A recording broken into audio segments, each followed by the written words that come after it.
Hey there everyone, it's Cassandra from CassandraTindall.com with the Astro weather update for week beginning November 27 through to December 3.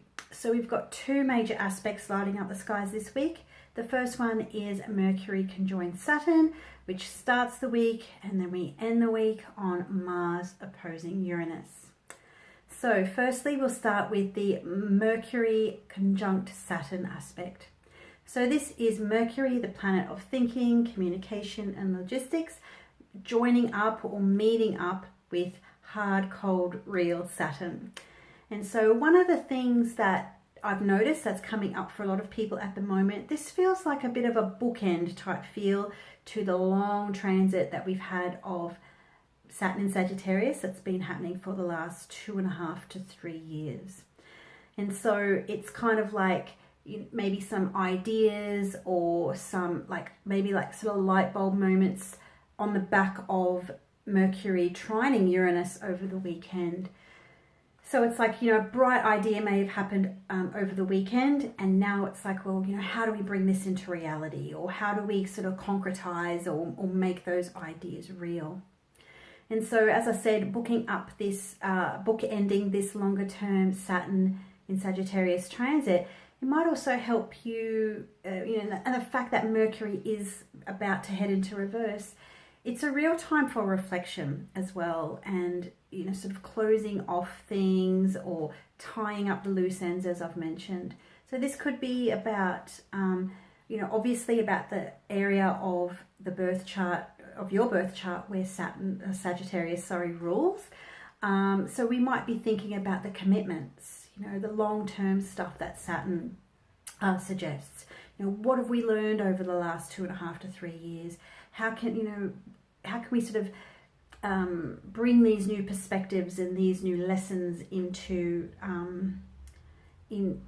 reality? This will also be about maybe contracts as well.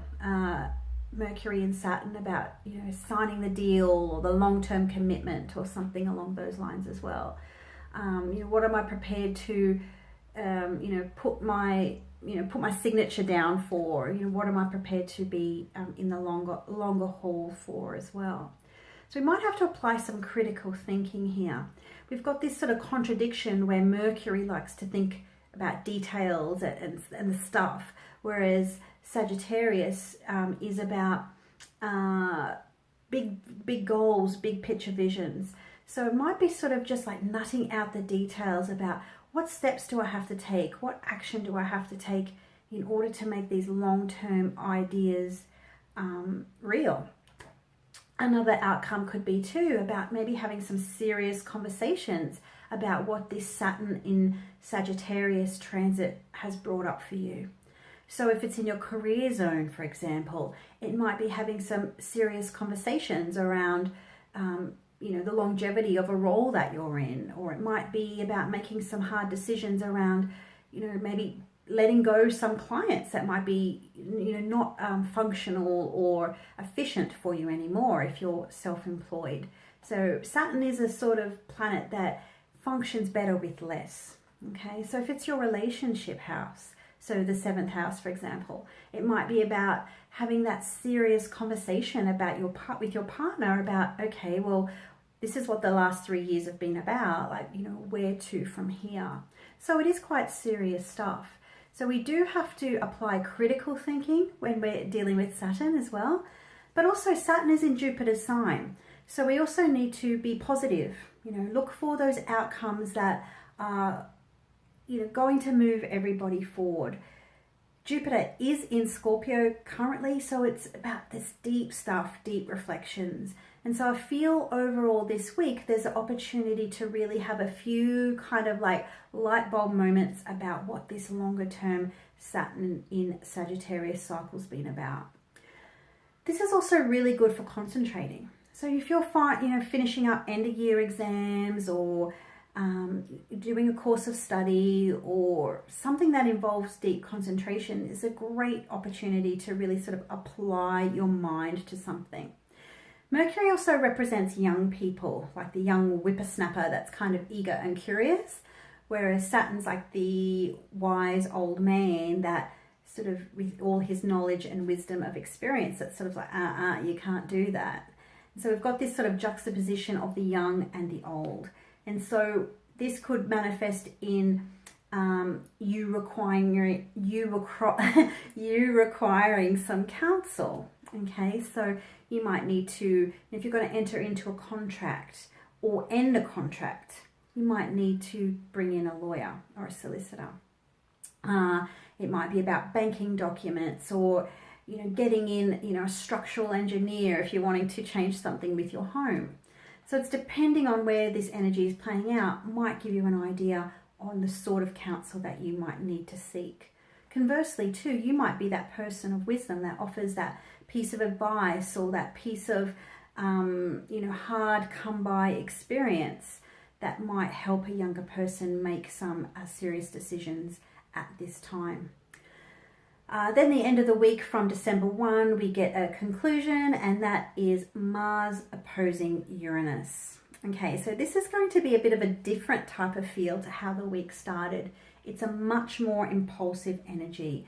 Mars is fiery, wants to get things done. It's a head first, don't even think at all type of aspect. So it's quite a energy. So it's very different to this Mercury Saturn where it's really sort of slow and thought out.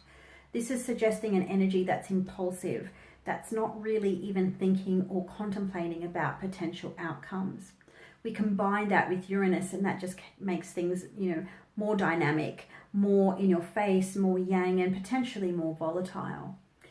They're in the signs of Libra and Aries. And whenever these signs connect as a polarity, I always think it's really, important to consider the me versus we dilemma, which is something that my very first astrology teacher back in the day used to talk about in regards to Aries and Libra. And let's face it, relationships are a part of all our lives to some extent.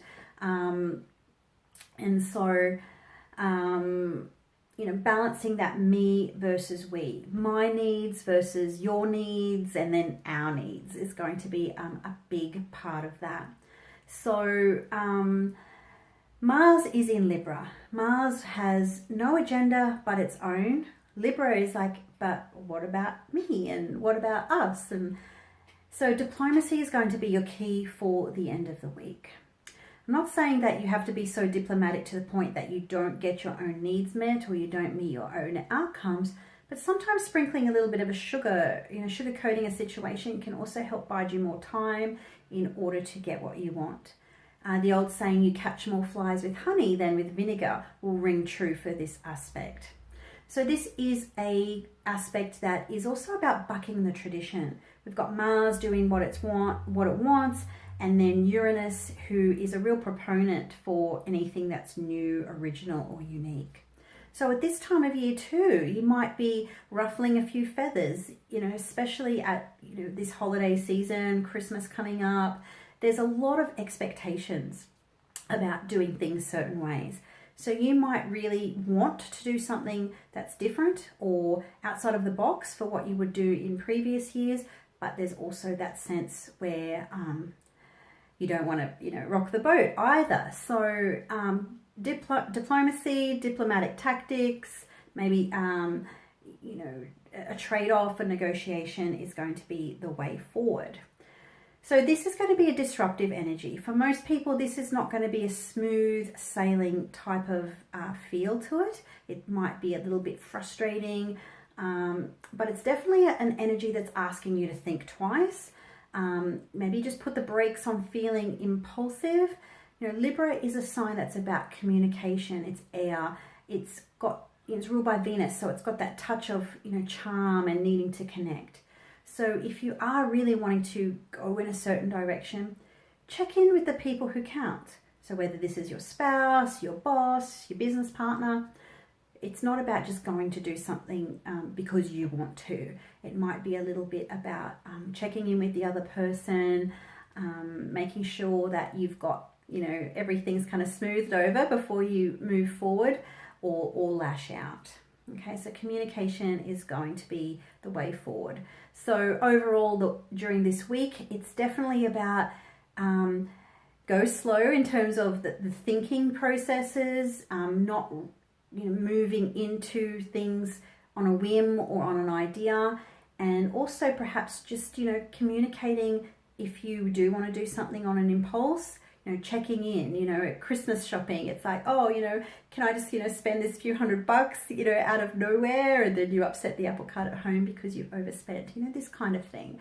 You've got to put in the context of, the time of year and where things are at as well. Okay, I could rabbit on about these aspects for a really long time, but I just like to keep these videos really short, sharp, and succinct as much as I can. And so I really do hope that this gives you some insight into the week ahead and helps you out a little bit. So if you really do like these insights, please subscribe to my channel, share with your friends, like or add a comment, and I look forward to checking in with you next weekend for the week ahead next week. Okay, over for now.